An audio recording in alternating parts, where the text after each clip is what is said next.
gente, tudo bom com vocês? Bom, no vídeo de hoje, como vocês já viram aqui na descrição, a gente vai falar sobre o círculo cromático. Sempre que eu falo sobre cores aqui, de um modo geral, surgem muitas dúvidas, principalmente sobre o círculo cromático, por que serve, por que usar, como fazer, é de comer, é de beber, enfim, enxurrada de perguntas. E dessa vez eu decidi trazer um vídeo explicativo para vocês, mas se você ainda não viu o vídeo anterior, vai lá ver que eu falei das cores do ano. E no próximo vídeo eu vou ensinar vocês a fazer um círculo cromático e no outro eu vou mostrar para vocês como incluir as cores do ano na sua coleção. Então já se inscreve se você não é inscrito para você ficar por dentro de todo esse conteúdo que eu vou trazer agora pra vocês. Também assina os sininhos porque o YouTube às vezes, né, vocês sabem, não manda aí o conteúdo pra vocês. Mas vamos lá, chega de enrolação, vamos falar um pouco sobre esse cara aí, esse círculo cromático. Basicamente, como o nome já diz, ele é um círculo de cores. Ele geralmente é dividido em 12 cores. Dentro dessas 12 cores existem 3 categorias, que são as cores primárias, as cores secundárias e as cores terciárias. Então vamos falar um pouquinho sobre elas. As cores primárias são o vermelho, o amarelo e o azul. Guarda essa informação. As cores secundárias é a mistura dessas cores primárias. Então a gente vai misturar essas cores para dar as cores secundárias. E as cores terciárias são a mistura das cores primárias com as cores secundárias. Então a gente vai pegar essas cores primárias e vai misturar para trazer as terciárias junto com as secundárias. Deu para entender? Talvez fique muito mais claro quando a gente for fazer o círculo, mas guarda essa informação aí.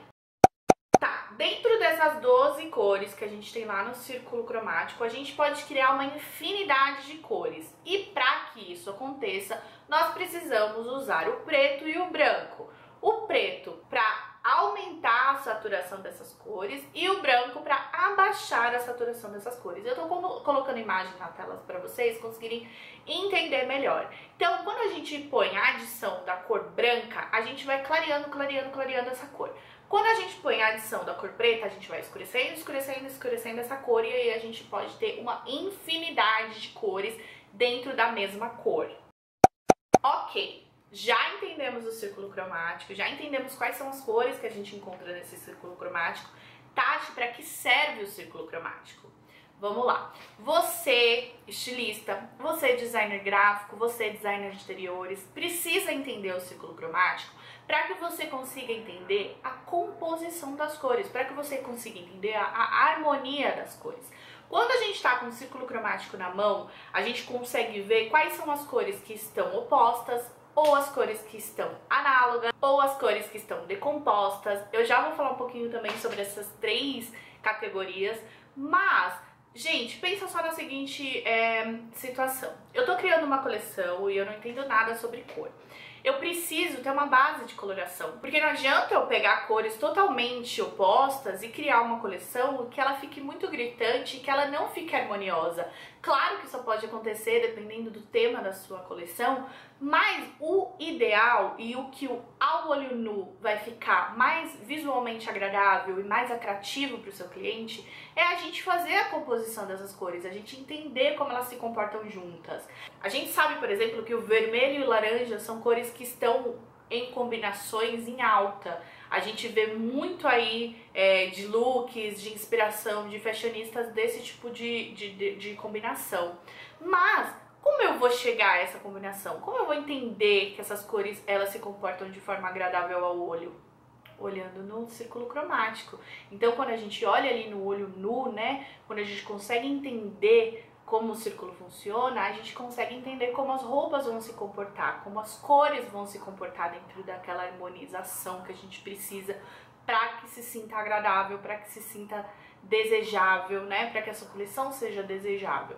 Então vamos lá, como eu disse para vocês, a gente tem as cores complementares. As cores complementares são aquelas que se complementam, como o próprio nome já diz. Então são aquelas que apresentam um contraste maior entre si. Por um exemplo, né? Se a gente pegar o vermelho que tá lá em cima no círculo cromático e o verde, elas são cores complementares, elas estão opostas dentro do círculo cromático. Elas combinam?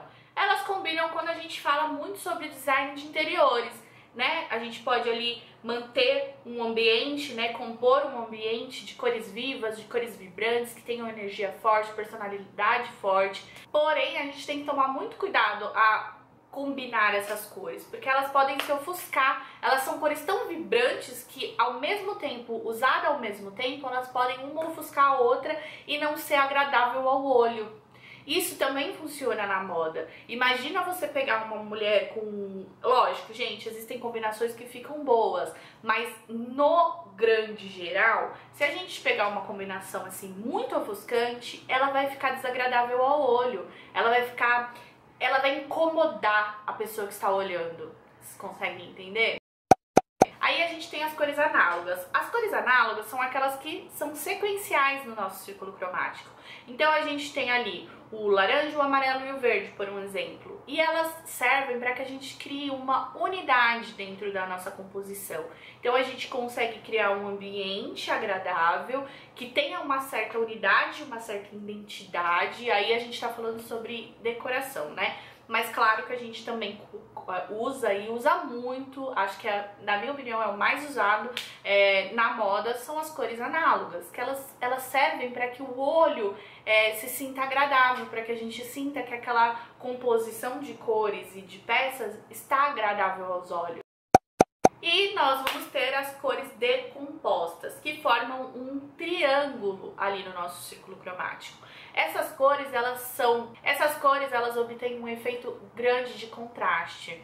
Elas são contrastadas, porém elas não perdem a harmonia. E quando a gente vai criar uma coleção, a gente faz o seguinte, né? A gente tem um triângulo, então a gente tem 3 cores. A gente vai pegar uma cor que tem uma vibração mais forte, vai pegar ela como unidade e vai pegar as outras 2 cores para compor essa cor contrastante maior. Então a gente pega pequenos detalhes nas outras 2 cores e usa uma cor predominante. Deu para entender? A gente vai fazer um composê mesmo, mas com uma cor vibrante maior. Basicamente essa é a decomposta, tá? Ok, então já entendemos como as cores funcionam, agora a gente quer entender como essas cores vão funcionar dentro da nossa coleção, dentro da moda. Existem 3 formas também. Uma delas é as complementares, que a gente já conhece, as análogas e as monocromáticas.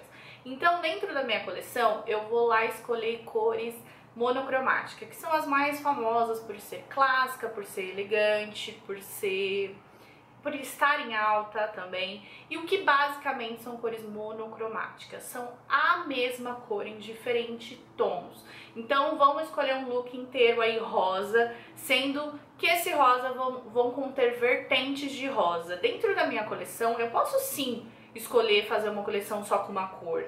A chance da gente errar feio é maior, por isso que a gente usa aí uma variante de cores. Então eu posso sim fazer essa escolha. Olha, Tati, eu quero fazer uma coleção inteira em rosa, com variantes de rosa. Rosa bebê, rosa mais pink, rosa mais choque, rosa neon. Podemos fazer isso? Podemos. Tá em alta fazer isso? Tá em alta fazer isso. A gente pode fazer sim. Escolher uma cor e dar a grade dela. Ou, Tati, eu vou fazer só de cores complementares. Então eu vou pegar uma variante de amarelo, uma variante de vermelho, uma variante de verde. Então eu vou pegar essas variantes e vou deixar elas cores análogas, né? Vou fazer um degradê nela, mas eu vou fazer a coleção monocromática. Vocês conseguem entender? Então eu vou fazer uma blusa num vermelho mais choque, uma calça no vermelho mais pastel, enfim, gente, trazendo essas diferenciações de cores. Aí a gente tem também as cores análogas, que é o que a gente habitualmente mais usa nas coleções, que é a gente pegar uma variante ali de cores e transformar isso numa coleção. Como eu sempre digo, e eu tenho alguns vídeos aqui sobre desenvolvimento de coleção, é importante que a coleção ela se converse, ela tenha uma identidade forte entre ela. Por isso que as cores análogas são as cores mais usadas, porque a gente tem ali, né, um degradê de cores e a gente consegue entender que tudo aquilo faz parte visualmente de uma coleção, porque as cores ali, elas se conversam. Lógico, né, a gente pode usar também cores opostas, cores complementares. Gente, quando a gente traz o círculo Pra coleção, a gente tem que pensar no que tá de tendência no momento. Por mais que a gente, claro, vá usar o círculo, a gente também precisa ver o que tá vindo de tendência, quais as cores que estão em alta. Então a gente viu lá no vídeo anterior que as cores que vão vir é o Illumination e o Grey, né? Que é o cinza e o amarelo. Então essas cores a gente sabe que elas vão estar em alta em 2021. Então eu posso incluir essas cores ali na minha coleção e fazer delas cores análogas, trazer cores complementares, cores monocromáticas, dentro dessas duas cores que a gente escolheu ali, das cores escolhidas e estipuladas pela Pantone.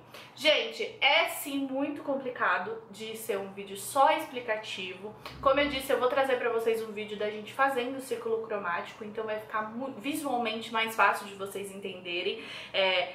Também é muito de usar, sabe? Quanto mais você usa, quanto mais você exerce, quanto mais você estuda sobre essas cores, mais fácil fica de entender e mais automaticamente você vai conseguir fazer isso dentro da sua coleção. Você não vai precisar estar ali toda hora estudando mais para entender mais, porque vai ficar no automático. Tá bom? É isso então, eu espero que vocês tenham gostado do vídeo de hoje. Me deixa aqui nos comentários o que você achou. Se você quiser mais vídeos teóricos e explicativos como esse, também me deixa nos comentários sugestões do que vocês querem ver, que eu trago pra vocês. Um beijo, um queijo e a gente se vê no próximo vídeo. Tchau, tchau! Se inscreve, hein?